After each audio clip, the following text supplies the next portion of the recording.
আমাদের দেশের ধর্মীয় শিক্ষা সংস্কৃতিতে বিভিন্ন অনুষ্ঠান 12 মাস ধরে হয়ে থাকে। তার মধ্যে প্রধান উৎসব হলো দুর্গাপুজো। এত বড় অনুষ্ঠান আমাদের দেশের অন্যান্য রাজ্যে কম হয়ে থাকে। পশ্চিমবঙ্গে সবথেকে বেশি দুর্গাপুজো হয়ে থাকে। এছাড়া আমাদের দেশের অন্যান্য রাজ্যে ও অন্যান্য দেশে যেখানে বাঙালি লোক থাকে সেখানে দুর্গাপূজা হয়ে থাকে। ইদানিংকালে বছরের পর বছর দুর্গাপুজো অবাঙালি লোকেদের মধ্যেও লক্ষ্য করা যাচ্ছে। আমাদের দেশে যেসব দুর্গাপুজো হয়ে থাকে তেমনি উত্তর ভারতে ও অন্যান্য রাজ্যে নবরাত্রি পালিত হয়ে থাকে।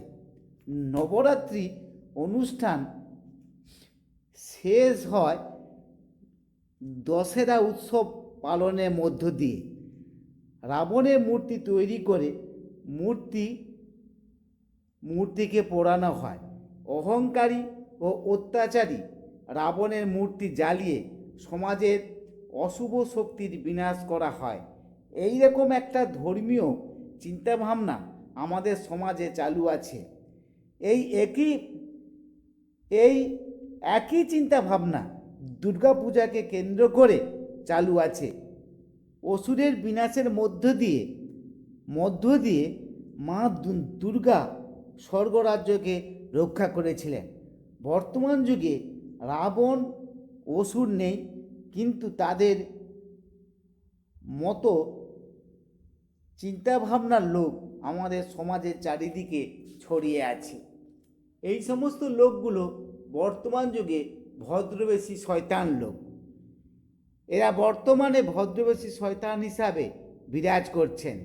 এরা সাধারণ মানুষের ওপর অন্যায়, অবিচার, অত্যাচার চালিয়ে পাবলিক ট্যাক্সের ব্যাপক লুটপাট করে এরা রাজা স্টাইলে জীবনযাপন করছে।